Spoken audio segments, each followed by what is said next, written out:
श्री स्वामी समर्थ. नमस्कार मित्रांनो, माझ्या यूट्यूब चॅनलमध्ये आपलं पुन्हा स्वागत. साडेसातीचा प्रत्येक टप्पा 2.5 वर्षाचा असतो. या काळात व्यक्तीला जीवनात आर्थिक, मानसिक आणि शारीरिक त्रास सहन करावा लागतो. शनिदेव ही न्यायाची देवता आहे. शनिदेव कर्मानुसार फळ देतात, असे सनातन शास्त्रात नमूद केले आहे. जे चांगले कर्म करतात ते शनिदेवाच्या आशीर्वादाचे भागीदार होतात. शनिदेवाच्या आशीर्वादामुळे व्यक्तीच्या जीवनात सर्व प्रकारचे सुख प्राप्त होते. वाईट कर्म करणाऱ्यांना शनिदेव शिक्षा देतात. शनिदेवाची वाईट नजर व्यक्तीवर पडली की त्याला जीवनात विविध प्रकारच्या समस्यांना सामोरे जावे लागते.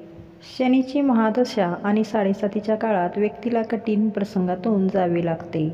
सध्या शनिदेव कुंभ राशीत विराजमान असून लवकरच शनिदेव राशी बदलणार आहेत.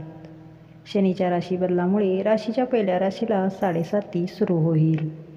ज्योतिषांच्या मते 29 मार्च 2025 रोजी शनिदेव कुंभ राशीतून मीन राशीत जातील. ते या राशीत शनिदेव 2.5 वर्ष राहतील. शनिदेवाच्या राशी बदलामुळे मकर राशीच्या लोकांना साडेसातीपासून मुक्ती मिळेल. सध्या मकर राशीच्या लोकांसाठी साडेसातीचा शेवटचा टप्पा सुरू आहे. त्याचबरोबर कुंभ राशीच्या लोकांसाठी साडेसातीचा शेवटचा टप्पा सुरू होणार आहे.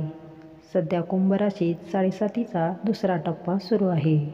मेष राशीच्या लोकांना साडेसाती सुरू होणार, तर मीन राशीच्या लोकांसाठी साडेसातीचा दुसरा टप्पा सुरू होणार आहे.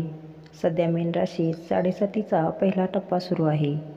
मीन राशीत शनीच्या संक्रमणाने मेष राशीच्या लोकांसाठी साडेसाती सुरू होईल.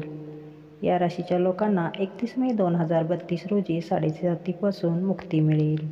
साडेसाती मुक्तीचे उपाय. मेष राशीचा स्वामी मंगळ आहे आणि देवता हनुमानजी आहे. त्यामुळे मेष राशीच्या लोकांनी विधीनुसार हनुमानाची पूजा करावी. तसेच पूजेदरम्यान दररोज हनुमान चालिसाचे पठण करावे. हनुमान चालिसाचे पठण केल्याने शनीची बाधा दूर होते. मेष राशीच्या लोकांनी दर मंगळवारी मंदिरात जाऊन हनुमानाची पूजा करावी. तसेच पूजेदरम्यान हनुमानजींना मोतीचूर लाडू अर्पण करा.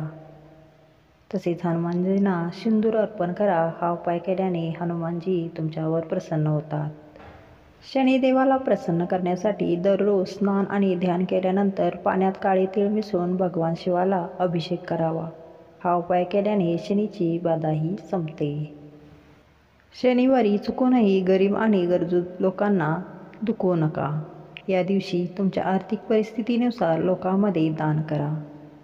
मीठ, तेल, काळे तीळ, छत्री, चामड्याचे शूज, चप्पल इत्यादी गोष्टीचे दान करावे. धन्यवाद. श्री स्वामी समर्थ.